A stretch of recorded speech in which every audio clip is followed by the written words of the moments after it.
Late Wednesday, March 3rd, the Democrat-controlled House, by a party line vote of 220 to 210, passed H.R. 1, the insultingly labeled For the People Act, that attacks the power of people on the state level to control the parameters of their elections.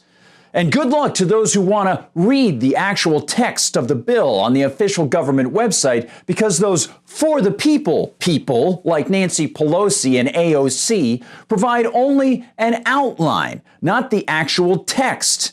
But with some keen searching, we at MRC-TV have key information to break down. Hi everyone, I'm Gardner Goldsmith for MRC-TV, and how nice. With the sudden passage of H.R. 1, Nancy Pelosi is taking things one step further than her absurd statement about having to pass the bill in order to find out what's in the bill that the House Speaker offered when pushing Obamacare. But we have to pass the bill so that you can find out what is in it. She and her cohorts are grabbing power over elections and not even letting us serfs see the fine details where the government typically posts its bills. But MRC-TV has collected enough from various sources to discover that H.R. 1 is powerfully, aggressively, unconstitutionally oriented towards concentrating vote control power in D.C.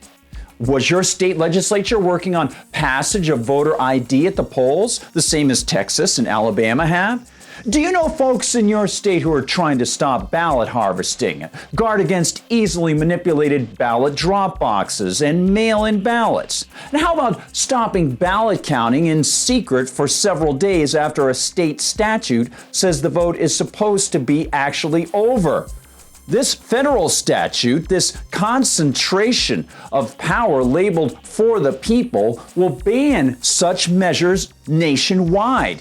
And then there's the confiscation of $3 billion in taxpayer money via, quote, surcharges on civil penalties and settlements, end quote, on businesses to pay for campaigns, which Fox News' Marissa Schultz exposes. A major pillar of the legislation is setting up a new public financing system for congressional and presidential elections to incentivize small dollar donations. Incentivize. Well, that's a curious term now, isn't it? The legislation would establish a 6-to-1 match for each grassroots contribution to a candidate up to $200. For example, a $200 donation to a House candidate would garner a $1,200 match in public funds for a total contribution of $1,400. And the money for this program? The public match program would be funded by a new 4.75% surcharge on criminal and civil penalties and settlements that corporations pay to the U.S. government. The nonpartisan Congressional Budget Office estimated this week the new revenue stream would generate about $3.2 billion over 10 years. Billion. Who needs Dr. Evil when you've got the federal government? $1 billion. You don't need Dr. Evil. I mean, I got a shaved head, but I'm no Dr. Evil. So you can expect the feds to ramp up fines and start frivolous suits against businesses just to generate settlements from those businesses. And you can expect that surcharge rate to increase over time because, of course, federal receipts are fungible, and the feds constantly operate at a deficit as they keep multiplying the tentacle arms of their Leviathan. Writes Schultz, it also prohibits voter roll purges and partisan gerrymandering of congressional districts, imposes new campaign finance rules, and requires presidential nominees to release 10 years of tax returns. But of course, one political party saying that the other party is engaging in partisan gerrymandering usually is based on partisanship itself.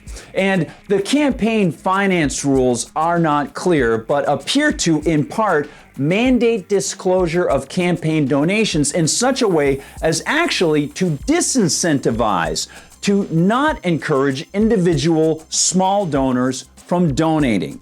And they would require new disclaimers on political ads. So much for Congress passing no law infringing on the right of free speech found somewhere in that dusty old thing called the Bill of Rights. Breitbart's Hannah Blow reports on this federalization of elections, and she does a very good job. A summary of the bill notes that it, quote, expands voter registration, e.g. automatic and same-day registration, and voting access, e.g. vote by mail and early voting, and imposes limits on removing voters from voter rolls. And Blue notes the warning of Colorado Republican Congresswoman Lauren Boebert. We have H.R. 1 and the Democrats. They call this the For the People Act. No, it's the For the Swamp Act. This is something that will federalize all elections. It's a D.C. takeover of our elections, Boebert said. This goes right back to them controlling the language. They act like it's something that's great for you. They act like all these things are wonderful for the American people, and they're not. And Boebert emphasized the government-collected money the Dems want to pour into the system. But the For the People Act, For the Swamp Act, this actually has tax dollars that will pay for politicians' campaigns. It's disgusting, she added. No tax dollar should go to a campaign. The U.S. Constitution prescribes two rules on elections. One for the election of House and Senate members, and the other for the election of the president. The rule for electing members of the House and Senate can be found in Article 1, Section 4. Reading, Section 4. The times, places, and manner of holding elections for senators and representatives shall be prescribed in each state by the legislature thereof, but the Congress may at any time, by law, make or alter such regulations, except as to the places of choosing senators. So, while the founders expressed a sentiment leaning towards letting states handle elections for those offices, the Constitution allows the Congress to alter any of those state rules except for the voting locations for choosing senators. There's nothing in the U.S. Constitution that can be construed as allowing federal officials taking the money of citizens to fund political campaigns. And likewise, Article 2, Section 1, Paragraph 2 of the Constitution clearly preserves for the states the prerogative to handle their process for presidential elections and the choosing of their members of the Electoral College. Quote, each state shall appoint in such manner as the legislature thereof may direct a number of electors equal to the whole number of senators and representatives to which the state may be entitled in the Congress, but no senator or representative or person holding an office of trust or profit under the United States shall be appointed an elector.